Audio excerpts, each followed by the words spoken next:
Welcome to the Inside Carolina podcast. I'm your host, Tommy Ashley. I'm joined by Buck Sanders and Jason Staples. That means it is the day after podcast at InsideCarolina.com. Of course, sponsored by Johnny T-Shirt, JohnnyT-Shirt.com. And, of course, take time to rate us and review us and subscribe on YouTube, subscribe on Apple and iTunes podcast. Give us a review, throw a question in a review. We'll try to ask it to one of our experts. I won't answer it because I am not the expert, but I know how to punt to the expert, so I'll do that. Buck Sanders, I was in Kenan Stadium yesterday. I said it after the game on Twitter. I don't think I've ever seen anything like that in Kenan Stadium, and going to games for almost 50 years. Just an unbelievable afternoon, Carolina and Wake Forest. Well, now we're back to the point where you kick to me without a question. So I'll just have to wing it from here. That's the last thing I said before I click record is let's wing it.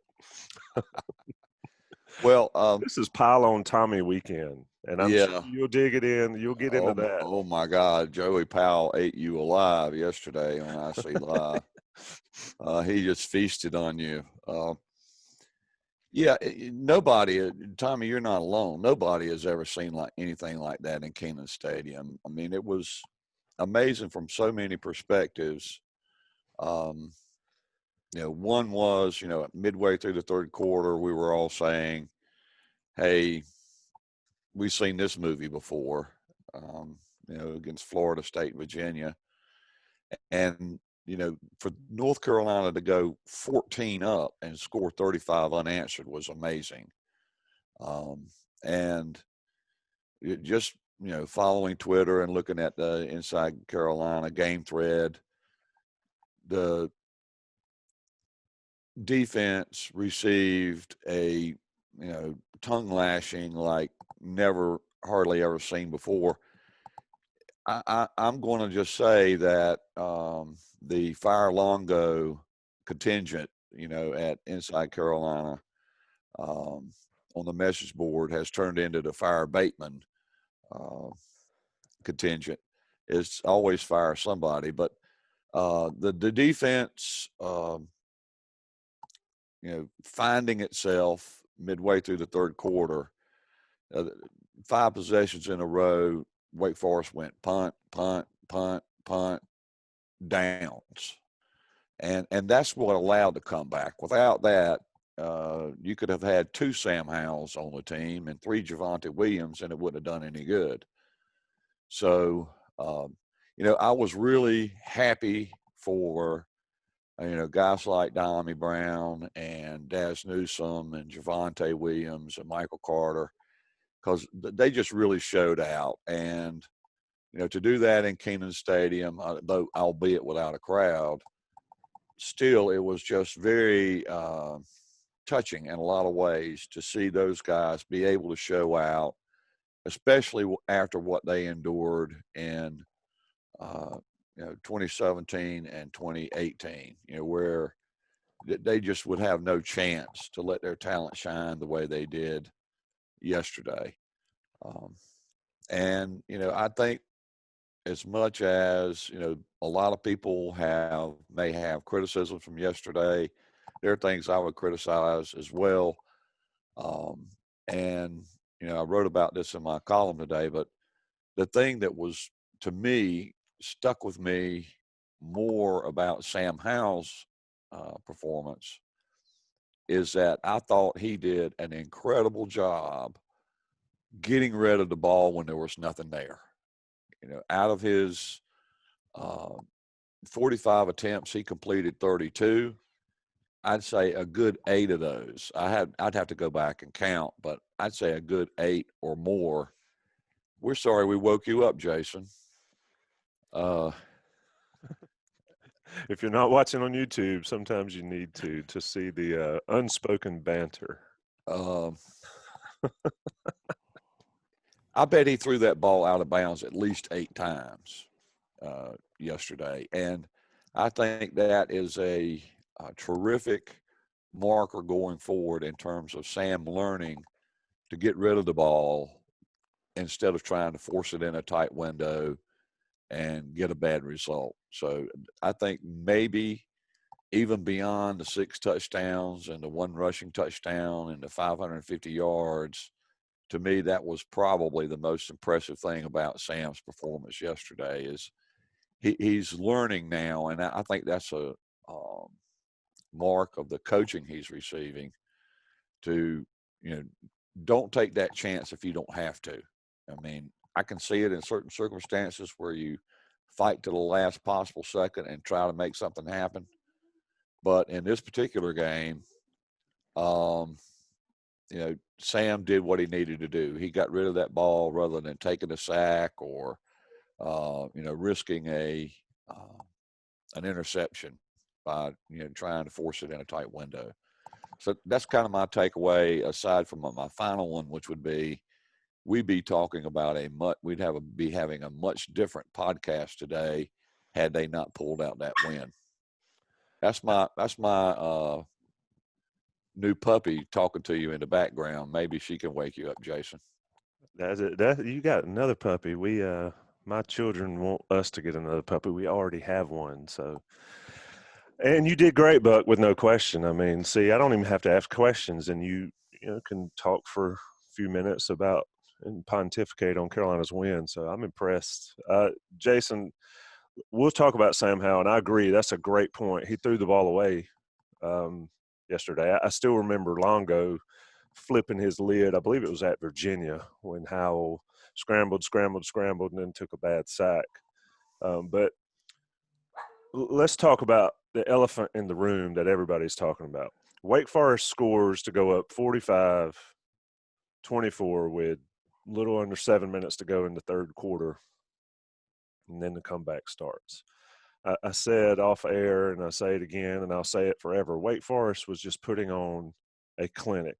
And people saying, what is the issue? Why can't Carolina stop them? The offensive line was flat out destroying Carolina's defensive line during that span. Jason, what changed for North Carolina's defense? I think there are a couple things. One is that Wake Forest, I think Hartman made some throws in the first half and they made some catches in the first half that were not always the kind of throws and catches that they've consistently made all year. So they ran the ball well on the day. I mean, 4.9 yards per carry on the day, excluding sacks. It's pretty good. You'll take that. But they also hit some throws against Carolina's defense in the first half and part of the first quarter or third quarter, that is, that really made things a lot worse, because now not only are they able to run it reasonably well, but they were able to kind of do whatever they wanted. And I thought they cooled off throwing the football a little bit.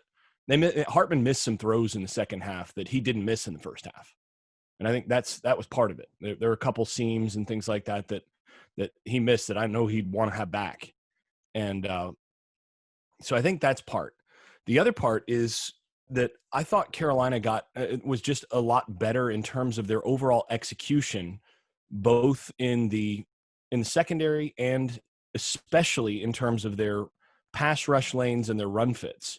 So, I went back and I looked at it, and honestly, I didn't see a whole lot in the way of scheme change from third quarter to fourth quarter, from first quarter to fourth quarter.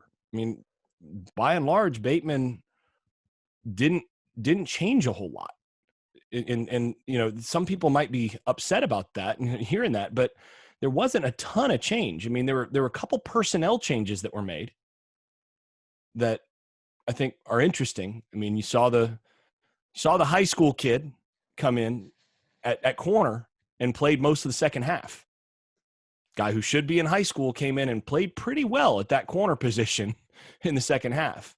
So, that's going to be interesting to see that position moving forward, because I have a suspicion he may have just won that job. So that was something. And he got beat some in the second half, but he played reasonably well there. So, you saw that. You saw Conley come in a little bit in the fourth quarter. They did a few things in terms of crowding the line of scrimmage, but the thing was they crowded the line of scrimmage in the first quarter, and then they just got beat down the field.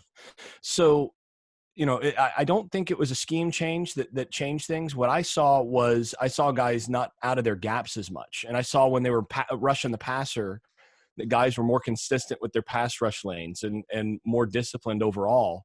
And that was really the biggest difference, is just that ultimately there was better execution. And I think some of this was that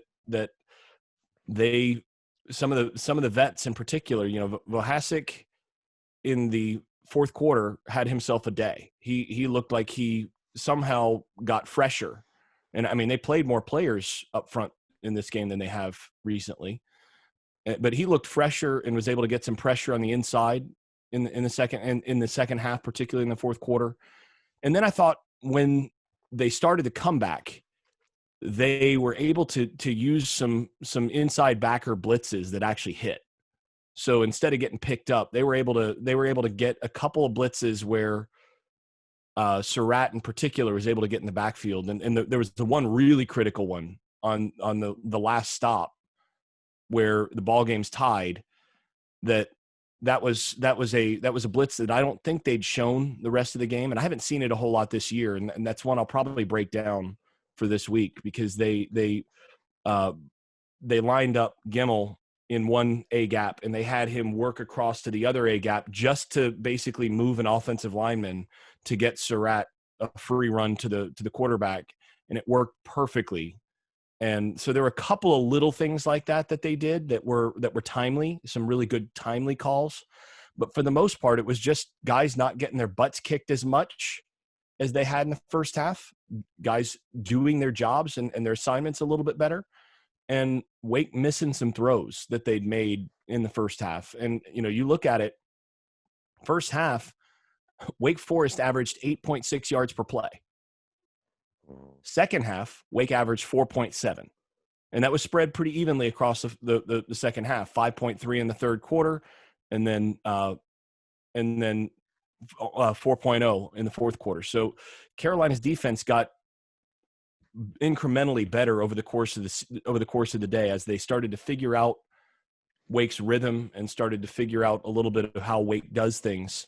And I think it was more the players getting used to that than it was anything scheme-wise, because I just don't think a whole lot changed on the scheme side.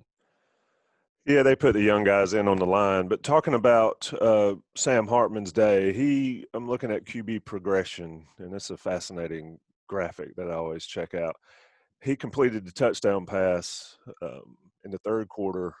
He was 21 of 29 at that point with a little over 11 minutes left in the third quarter, and then a lot of X's on that, including the one big drop by, I don't want to mispronounce his name, but Gruel. I think he's a North Carolina kid on 3rd and 4 that sort of gave Carolina some life. But he went from 21 of 29 to 23 of 39 while Carolina was making that comeback. Buck, looking at snap counts and looking at the youth getting some run there. I mean, Miles Murphy, 20 snaps, and I thought he was effective in those. Clyde Pender, 13, Kevin Hester, 10. But one thing that still shocks me is Surratt and Gimmel played 95 snaps apiece. And when I was watching that defense, until they started mixing in some younger guys or some depth, they were dead tired. I mean, they were gassed. And then Bateman and Brown and all get some youth in there. The question on the message boards and the question I slacked you guys, and I want to hear from Buck and then Jason, I want your take because I find this an interesting question. Do you think the defensive struggles are due to a young D, or is it just truly on Bateman? Buck, I'll let you take it first. What do you think? I would say it's not on Bateman is where I would go with that, pretty much right out of the gate. The defense, I mean, heading into the season, all of us had very high expectations for the offense. And the last several games, we have seen that expectation be fully justified. Like Sam Howell is averaging something crazy like 328 yards per game throwing the ball. I can remember when we got excited when any quarterback threw for over 300. Now he's averaging 325. So moving on to Bateman, I think Bateman is doing the best he can with what he has. And, you know, a lot of times going back to expectations, we didn't have really high expectations for North Carolina's defense. We hoped they would improve. And I think in several games this year, it has seemed like we've seen improvement. And I think still North Carolina is doing better, you know, especially against the run. I think they have fewer, I think, but they have very few regardless, runs of 10 yards or more against them than most of the ACC. So they're doing better at not getting, letting long runs get away from them. But at the same time, I honestly think that, you know, we started out thinking that Bateman had a lot more bullets in his gun in the defensive secondary than last year, and it's turned out not to be true. We're still playing Hollins a lot. Not to disparage Hollins, but he was probably your third or fourth option headed into the season at his position. And, you know, they're having to move pieces of the puzzle all over the place. And as Might have Jason, been a fifth option, Buck. Actually, think about it. Well, he was down the chart. Yeah, and considering, as Jason talked about just a few minutes ago, we have what amounts to a high school senior taking over starting corner spot. Now he's ultra talented, but still, they had tons of options at corner when the season started. So you've seen a massive depletion in the defensive secondary. Instead of Bateman having a AK-47 30 clip gun, he's ended up with like a double barrel. I mean, it's ridiculous how many options he's lost in the secondary. So that, along with, you know, and this was alluded to a little bit on Twitter yesterday, I think North Carolina really misses Strobridge and Crawford more than we hoped that they would miss them. I think we expected more out of the pieces that we had left, excluding the true freshmen, than we've ended up seeing. So, you know, it's not a perfect picture for Bateman in terms of the options that he's got defensively. And, you know, there are going to be times, and a lot of people were really surprised by Wake Forest, but Wake Forest had like the third best offense in the ACC coming into this game. I mean, they were already really good offensively, and probably, I would say conclusively, that's the best offense North Carolina's faced this year. I don't think they've faced anybody as good as Wake on that side of the ball. Wake is very sound. They don't make mistakes. I mean, I don't recall a single illegal procedure on the Wake offense all day yesterday. They don't beat themselves. Schematically, they're sound. Clawson does some interesting stuff with them. The elongated mesh that's now worked its way into IC lexicon. There's, you know, part of it is North Carolina defensively being where they are in terms of personnel at this time.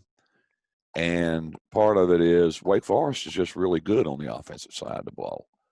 So that combination meant that Wake was probably going to score a lot of points. I didn't expect 53 out of them.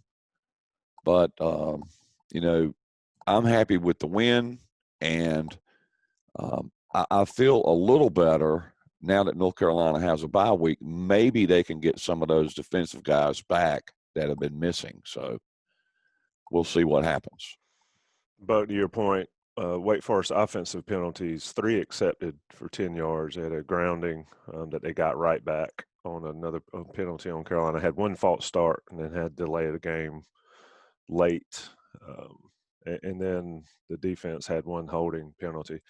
You know, a lot of people talk about Carolina should never lose to Wake Forest. I just, this isn't the 1980s and even the 1990s. Wake Forest can play, and Clawson is a good coach. But Jason, sticking on the defense, and then after the break, we're going to come around to Carolina's offense. Just in your first blush watching, what'd you see from the young guys? I thought Miles Murphy was a difference maker when he was out there. I saw 98, Kevin Hester, make some plays and make a difference. How would you sort of first eyeball look? How did those young guys play? And I'll include Conley and Grimes in that. Yeah. So, and I want to add a couple things to what Buck said as well, in terms of, I think Bateman would tell you that there are times where he can do certain things better. There's no doubt.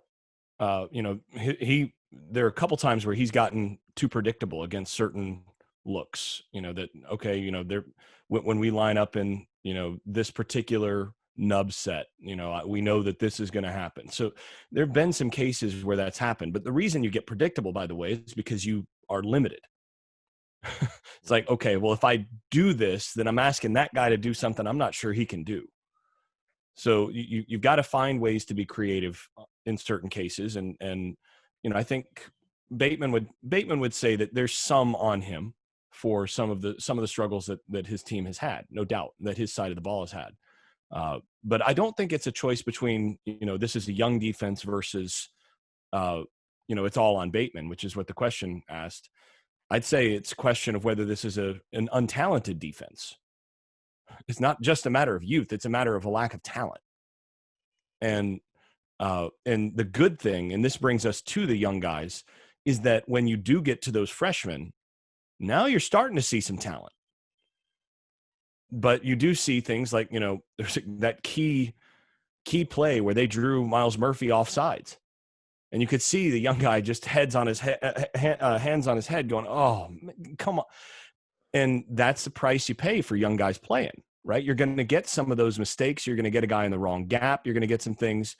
But what I see with Murphy is I see a guy with a big enough body that very good national championship winning coach that I've talked to in the past has said that, you want to get big guys out there because sometimes those big guys do more right by accident than the little guys do on purpose. Yep. And there's something to having a guy with Miles Murphy's size and length that he can bring to the table there that helps. And I thought in the second half, there were some places where with him on the field, they didn't get pushed around at that spot the way that they did a little bit more with a couple of the other older guys there. So that's something that I did notice. I also thought Grimes played well in the second half. There were a few places where his route recognition, because they do a lot of match reading in terms of releases. And one of the things that makes Wake so difficult is they do a lot of cross stuff. They do a lot of switch routes. They're going to cause all sorts of confusion and problems with your secondary. So if your eyes aren't really disciplined and you don't understand that, when they're in bunch, because they use, bunch formations where you got 3 receivers within lined up within 5 yards of each other. And all of a sudden they'll scatter release those guys, or they'll twist release them, or they'll switch release them.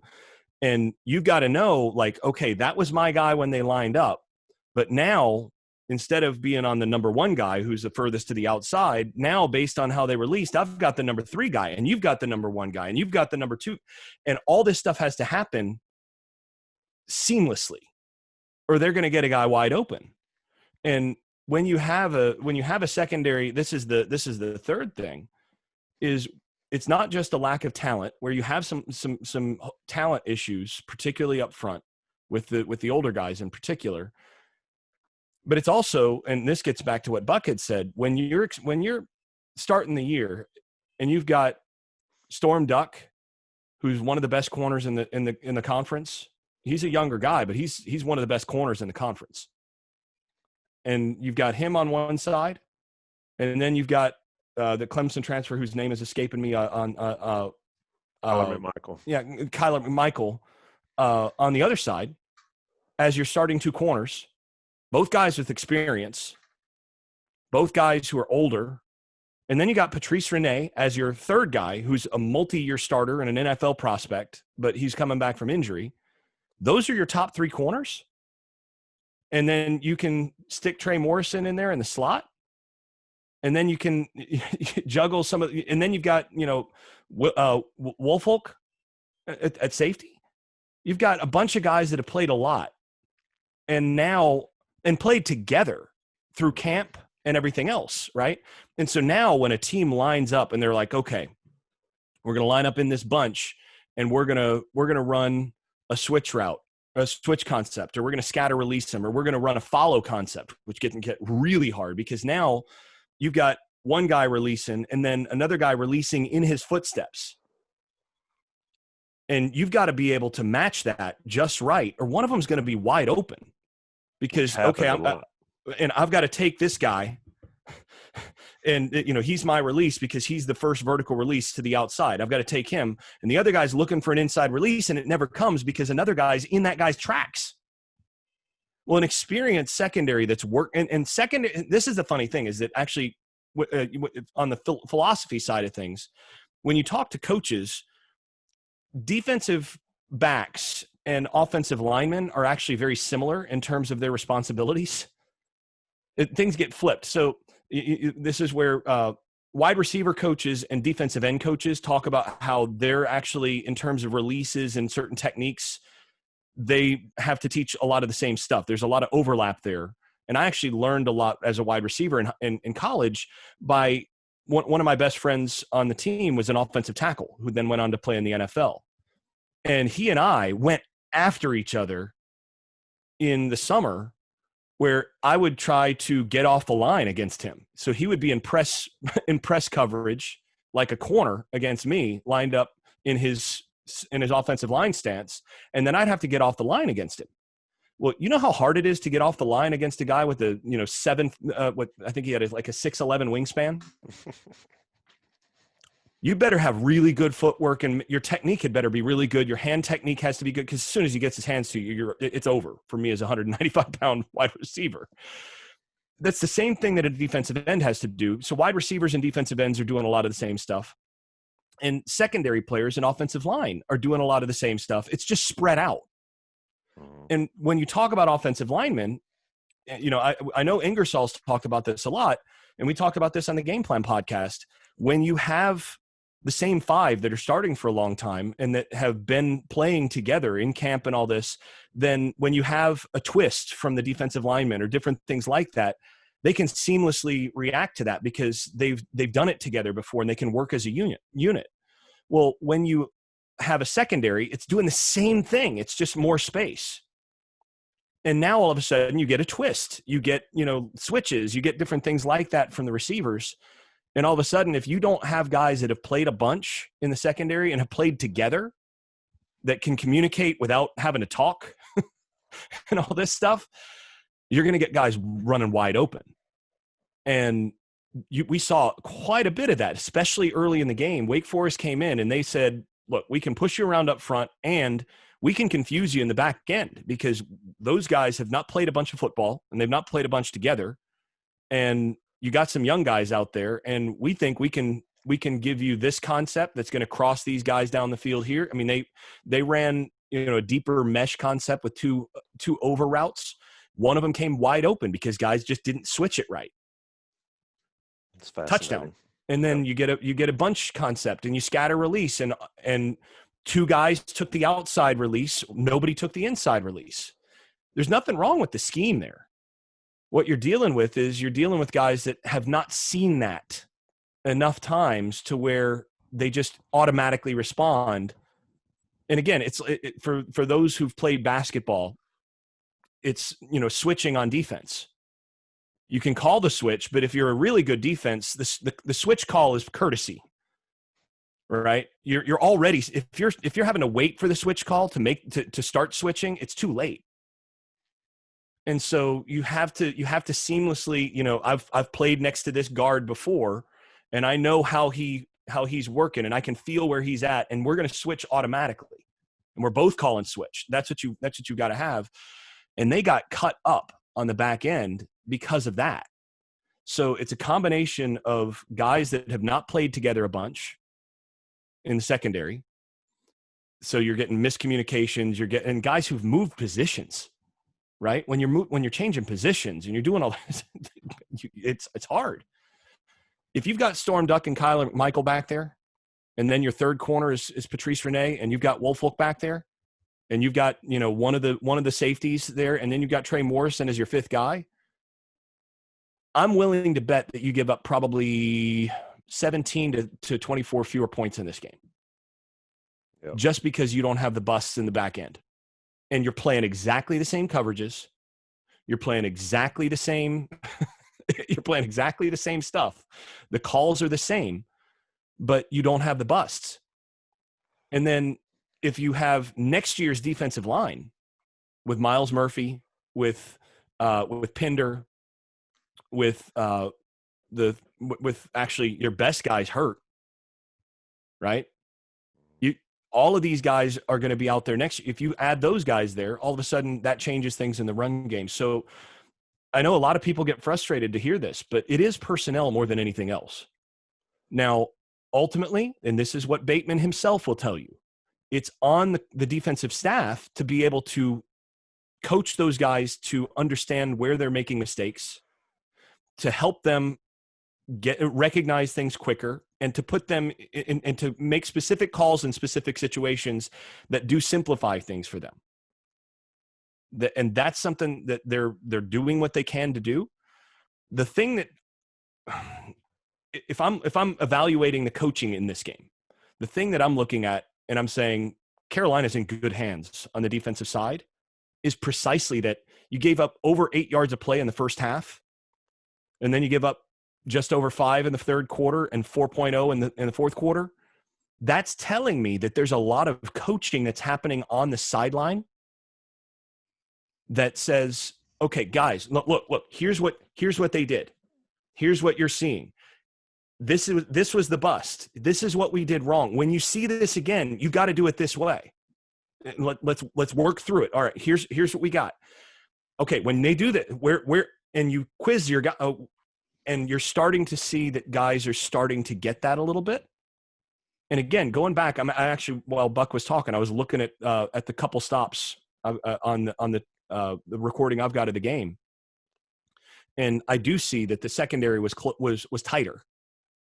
It's the same call that I saw in the early part of the game, but they didn't make the mistake on the switch route. So guys are actually in position to make a play. And that stuff, and a couple particular plays that I was looking at. So that's the stuff that makes the biggest difference. And these are the growing pains of a team that has not been especially well coached on defense in the times prior to Mac Brown and Bateman arriving. Different system, even when they were coached well at those positions. And then you have a bunch of young guys with talent and a bunch of older guys who don't have a whole lot of talent. And then you've had a revolving door in the secondary in terms of personnel. And it's sort of a perfect storm to end up giving up a lot of points. And, that's where – and I would be hesitant to say, look at the 53 points. One of the reasons they gave up 53 points is the pace to play. Look at how many drives there were in this game. Yep. So, that's the other thing you have to consider. The key thing is that they got key stops when they needed to. They got, 4 stops? Five stops. What is the final 5 stops? I was going to say, I think it was 4 stops in a row, and then they gave up 1 touchdown. But they gave up they got 5 stops in the second half. Yep. I've got a question. I got a question for Jason, because this occurred to me during the game and after the game. When, it's always the case that when another team gets up big, you always worry whether they're going to start to pump the brakes or, take something off the fastball going down the stretch, protect the lead. They're wary of things like that. I don't so much think I saw that at all from Wake Forest. I think Wake Forest would have scored, beating North Carolina by 50 if they could. I don't think they were taking anything off their offense. But at the same time, I think, when they were up 21, and as Tommy mentioned, that touchdown pass from Hartman to Green, and then, not long after that, North Carolina scores a touchdown and cuts it to 14. Then they cut it to 7. Do offenses in that situation, I mean, everybody knew on the entire Wake bench and on the field that North Carolina was capable of mounting a massive comeback if they wanted to. They did it against Florida State. They did it against Virginia. They know it's there, and it's capable of exploding at any point. Do you think the Wake Forest offense got a little tight? You mentioned going from 8, yards per play, and then down to 4 in the fourth quarter. Knowing that the game is on the line, the other team is storming back. They've cut the lead for 21-7. Now they've tied it up. It's 45 all. I think it's human nature under those circumstances. Perhaps not everybody on the offense, but certain players might start to tighten up and not be able to execute quite as crisply when things were more free flowing. You know that they're coming. You know that they were 21 down. You know the game is tied, and then North Carolina goes on to score, another 14 points. Is that a thing where offenses can get tight down the stretch when they suddenly start to realize the other team is just storming back and we have got to execute, or they're going to come all the way back? I do think they got a little tight. And I think especially in particular, you look at those missed throws by Hartman. I thought that as Carolina started to show more life on the offensive side, I thought Hartman pressed just a little bit in the second half. So I think you're right. And I thought I saw the same thing. It's hard to know what's going on in a guy's head, but just in terms of overall performance, you saw one guy who hadn't dropped a ball drop a ball, and you saw the quarterback miss a couple ball locations that had been a little better. So I think there was a little bit of pressing there, and I actually think if anything, I think Wake. You're absolutely right that Wake did not go try to sit on the ball and get tentative or anything. They kept the pedal to the metal. They did exactly the same stuff they'd been doing before. And actually, I think that's part of what hurt them in this game. I think so. You got to think about this. If you're Jay Bateman, you came into this game. We talked about this in the Game Plan podcast. What was it that they had to do to beat Wake Forest, to limit Wake Forest's offense? Make Sam Hartman beat him, right? That was what we talked about. They got 2 really good running backs. They run the football all year, where they'd run twice as many times on the year. And that's something you pulled out, Tommy. They had run the football twice as many times as they had thrown it on the season. And what we all knew and what we talked about on the Game Plan podcast is, given Carolina's issues up front and some of the weakness there, they were going to have to sell out to stop the run and say, look, if you're going to beat us downfield, you're going to beat us. But we don't think that in the absence of Surratt and Washington and those guys, that you're going to be able to beat us downfield enough to score a bunch of points to beat, given how many points the Carolina offense is likely to score. Now, there were more points scored than we expected. But at the same point, that's basically what happened. And if I look at what happened in this game, Sam Hartman threw it 45 times. Why did he throw it 45 times? He hasn't thrown that many times once this season. And why did he have to throw it 45 times? Why did their top running back only have 17 carries? Carolina started to make a dent. By the same token, Sam threw it 45 times. Right. But I think his high number this year before that was 34. Right. But for North Carolina, is it a problem for you? Are you If you go into a game and you go, okay, well, Sam Howell's going to throw it 45 times, what that tells you is we're probably behind. Yeah. Right? Or that's what that probably tells you. Or the other thing that can tell you is that's where the money is, like the bank robber, In this case, it was both. Quote. Yeah. Right. In this case, it was, throwing for 550 yards, 213.3 passer rating. Yeah. You're feeling like you can just go ahead and throw it on, you're throwing on air. Go ahead and throw it a bunch. So, and you're behind. So there's no reason not to throw it. You want to maintain balance, though. And I actually think that as the game went along, I thought Wake Forest lost a little bit of balance. And I thought they got a little impatient offensively because and this is what Bateman did in this game. From the first quarter to the fourth quarter, they crowded the line of scrimmage and they played a bunch of man free. They played a lot of one-on-one matchups where they basically said, you're going to have to beat us in the secondary. We're not going to just let you run your usual run offense down the field all the way. And they gave up some chunk plays as a result. I mean, Wake had more chunk plays in this game than they've had on the year. And that's a result of some of the personnel issues and some of the other issues that Carolina's had and the inexperience issues in the secondary. But when the rubber met the road, when it came time to close this game out, Wake Forest didn't run the game out because Carolina continued to stack the line, and they continued. So much of Wake Forest's offense is predicated very much like North Carolina's on, okay, well, you're going to take that away with numbers. So we're going to have to go to this. We're going to take what you're giving us. And Carolina won some of those matchups late. And I think you're right that Hartman and some of the receivers showed just a little bit of tightness. And now you're able to get a couple key stops and squeeze back into the game.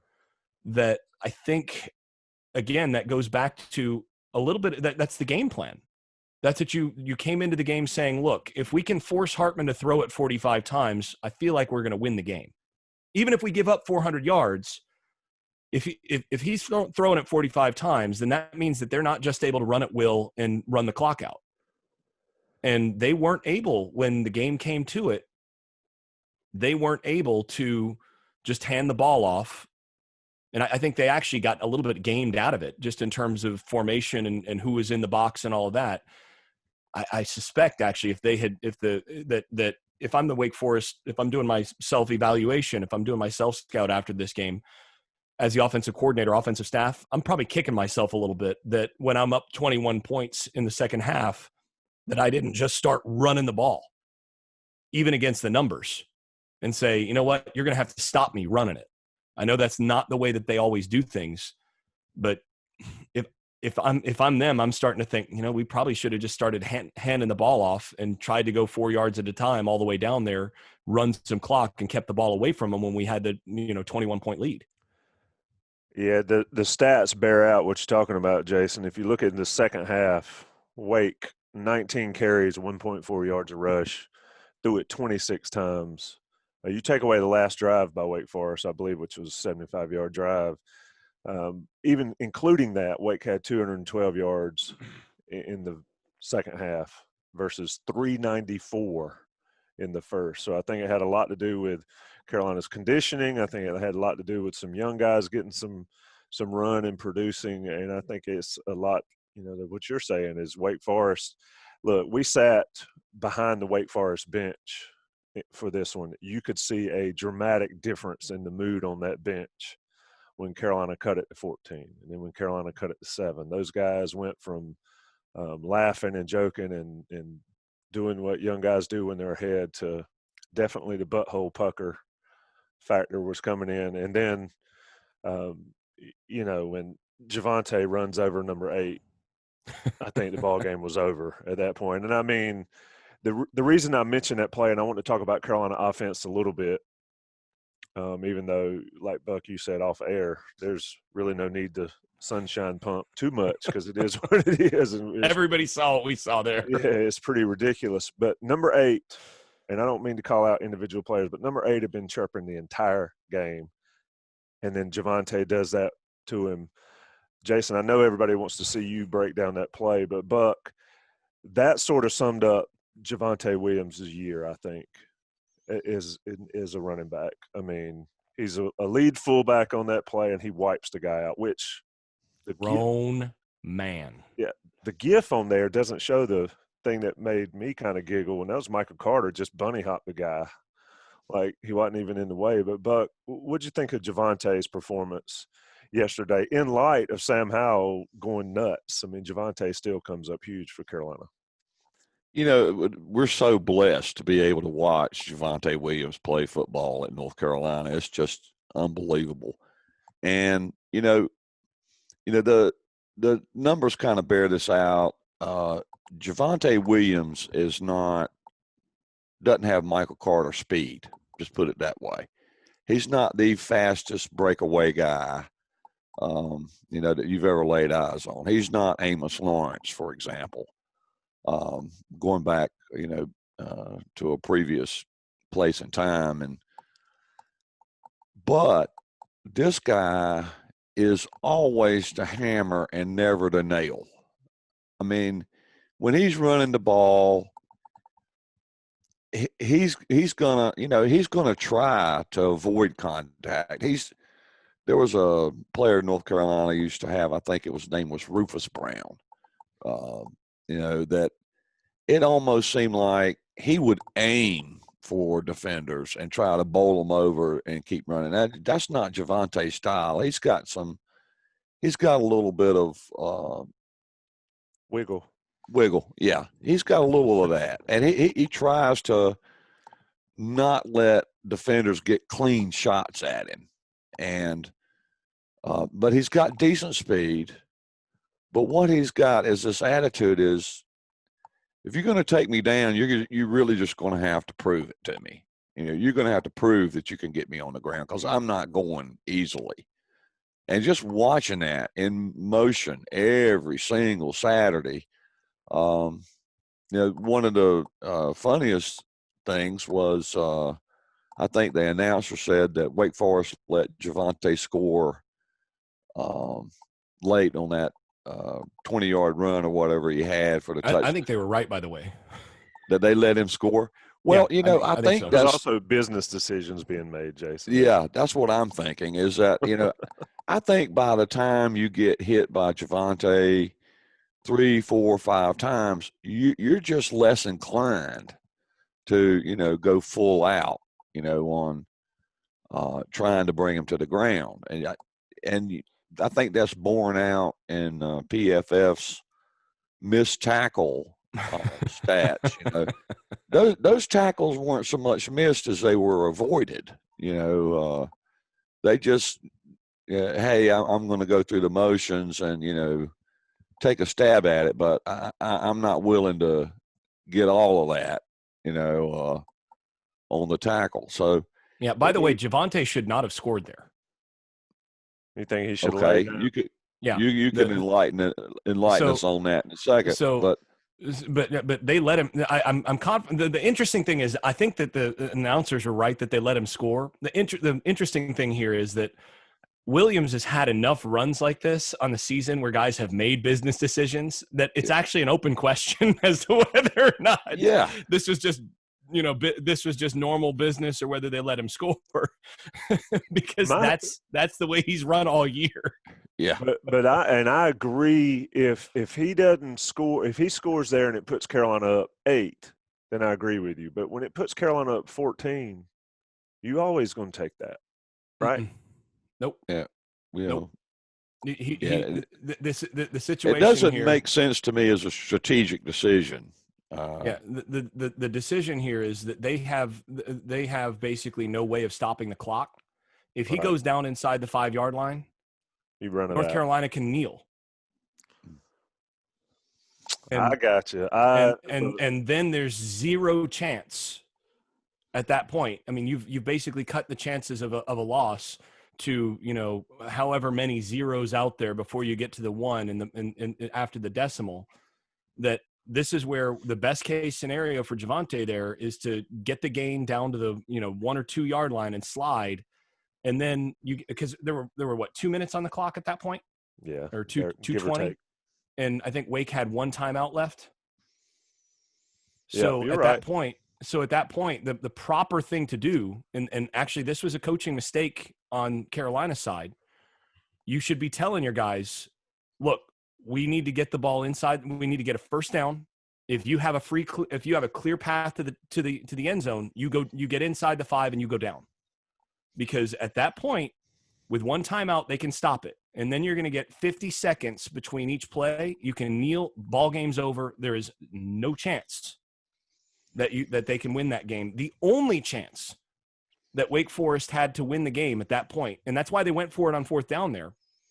The only chance that Wake Forest had to win the game there was to give up a touchdown, go down by 14, get the ball back, score quickly enough, and then get an onside kick and have a chance to throw the ball in the end zone. That was the only chance. It's a very low chance, but it's the only chance. A better chance than a team kneeling on the football inside your own 5-yard line.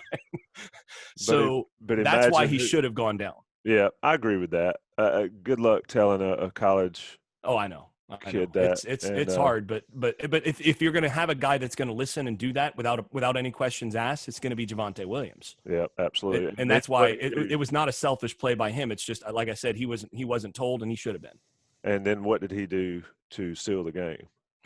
He's the guy that caught the circus catch on the onside kick. Onside kick. That dude's a football player, man. We go through these conversations and looking at analytics and so on and so forth about what's your best chance to do X, Y, or Z, or as in Wake's case, what's their best chance to win the game. This is the one case, and I'm a big believer in analytics and how it works and all of that, but this is the one case where I would say, go ahead and score. Make them do all of that. Hey, if you can come back 14 points and tie the game up in the next, 2 minutes, good on you. But we're going to go ahead and take the points and go up by 14. Then you're going to have to show that you can do it. And considering that up to that point, North Carolina had forced them punt out on downs, maybe I'm going with the flow of the game as opposed with the analytics. So I don't know what the right answer to that is. I'm going with the they have zero chance, effectively zero chance to win every time. I don't want to put myself in the position where I'd have to tip my hat to anybody. I don't believe in that as a coach. I certainly, I see both sides. So do I, but I just don't ever want to put myself in a position where I have any chance of tipping my cap to the other team. I want to win, baby. And to Clausen's credit, going for 2 there at the end to put it up, to set it up. Wow.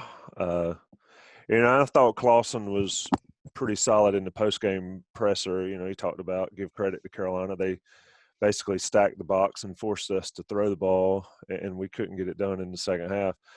Let's wrap it up. Like I said, we're not even going to really mention Sam Howell's 550 yards, and he played well. So he had a good game. He did what he was supposed to do. Like I said before, the 2 runs. Terrific game manager, wasn't he? He managed the game well. Yeah, he managed it well. Yeah. And then the stiff arm on 45 to just say, man, I got this. Don't get in the way. That is a performance that if anybody – it was just disrespectful to Wake Forest, Sam. You can't do that to the guy that's having the best defensive performance of the year. Anyway, Buck, I'll let you wrap it. Carolina's got a bye week. I think that a bye week is the best thing that could happen to Carolina right now. A lot of guys to get healthy. There were times where guys looked tired in the first half, and I think that's 7 weeks of wear and tear. So Notre Dame comes in. Carolina still needs some help with Notre Dame to lose to get to the ACC championship game. But this is a big program game for Mac Brown coming to Friday after Thanksgiving. Buck, your thoughts on the season thus far and going into these last 3, specifically Notre Dame? I am not, and I don't think any right-minded person would be overly optimistic about that outcome against Notre Dame. They're a solid team in every phase. Offense, defense, special teams, they're solid across the board. I don't really think they have shown the expertise at on the outside of the offense, the receivers, that sort of thing, that North Carolina certainly has. And I don't think Ian Book is as good as Sam Howell. But I don't know that that's enough to make the difference. I mean, he's not a horrible quarterback. He's an effective quarterback. He's done everything that's been asked of him. That offensive line is probably better than any offensive line that North Carolina has faced. They may get some players back in the secondary. North Carolina might. But, Julius Peppers and Ryan Sims aren't walking through that door, So, it's going to be brutal, I think, from that aspect. The other thing is they've been pretty solid defensively all year long. They got some players on that side of the ball too. So, I'm not don't mark me down as somebody that's optimistic. Do I see a path, to use election terminology, for North Carolina to Please win don't this bring game? up elections. Well, that's just bipartisan I'm with you. terminology, There's a path to victory for Carolina. I would say that there is. Sam Howell is going to have, yesterday's game. For example, Javonte Williams is going to have to show Notre Dame he's a little tougher to bring down than some of the other guys they might have to score 59 to beat Notre Dame. That's true. I mean, that's how that goes. But hopefully they'll get some players back. I do want to give a shout out before we sign off to, I think I would butcher the pronunciation of his first name, but the walk-on Johnson that played center yesterday. Curion or Q. Q. Yeah, we can just call him Q. So I won't get that all botched up. I thought he had an excellent game. I thought he was very, very effective. And that was a huge question mark going into this game. So shout out to Q. Good job. Good on you, Mr. Johnson. And, they will have some chance. And I think getting the bye will help them. I'm not sure Wake Forest bye helped them very much. I think this bye will help North Carolina. They need to, get in the ice tub and, get some of these bruises healed and nicks and bumps and whatnot. And hopefully they can get a player like McMichael back, or Jordan Tucker being able to play a lot of snaps. I'm telling you, if Jordan Tucker comes back, and if, Q has to still play in place of Brian Johnson or Brian Anderson, I'm sorry. Or if Brian Anderson comes back, there's going to, that North Carolina's offensive line is no grab bag either. They can play effectively. So, at least we got 2 weeks to anticipate this game. Nobody's going to give North Carolina a chance. So we'll just see. I have to see how that works out.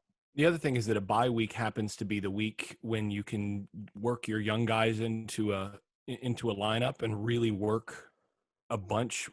So you can look at this historically.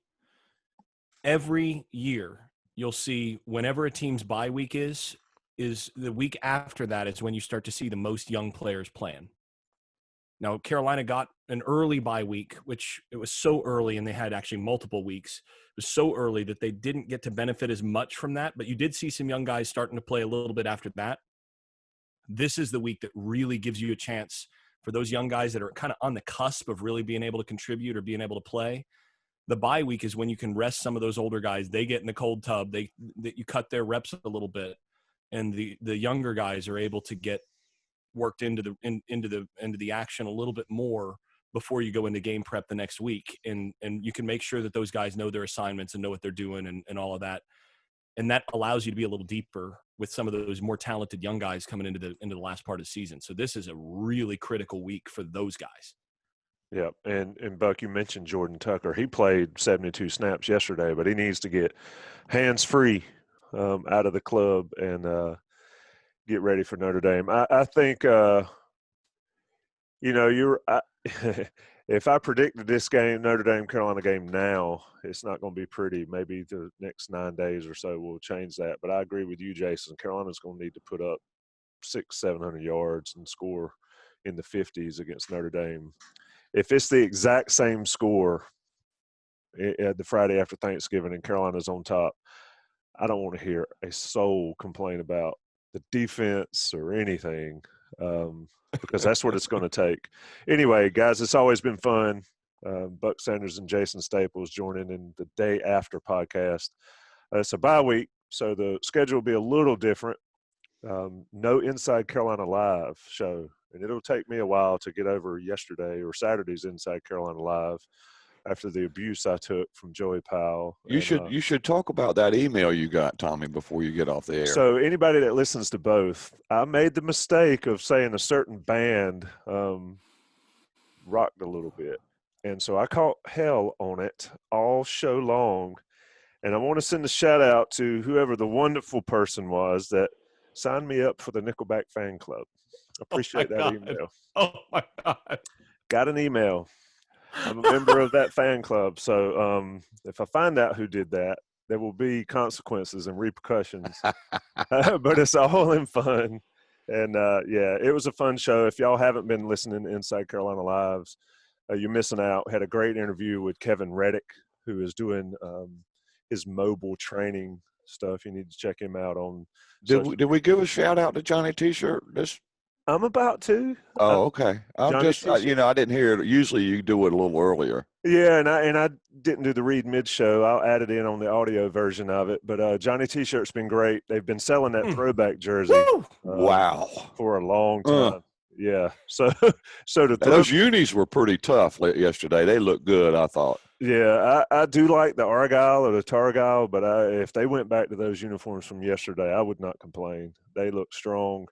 And the pride stickers, shout out to J-Bone for getting the pride stickers on the helmets. All around good day for that. Johnny T-shirt's been on top of that since day one with those jerseys for sale. They're still for sale. Check them out. Great Christmas gifts. And they've got all sorts of jerseys. And the women's soccer team jerseys, they're playing for the ACC championship today as we're wrapping this recording. A lot you can do to support local and support Johnny T-shirt. Please do it and take time to support those guys. There's plenty of options to buy Carolina gear online, but there's only one locally owned and operated store to buy it. That's Johnny T-shirt, johnnytshirt.com. It's always fun, boys. Enjoyed it as always. Yep. Rate us, review us, subscribe, do all that stuff. Jason Staples will be breaking down videos as the week goes. Buck stops here, column all week. Always good at Inside Carolina to get all the content you need. Thanks.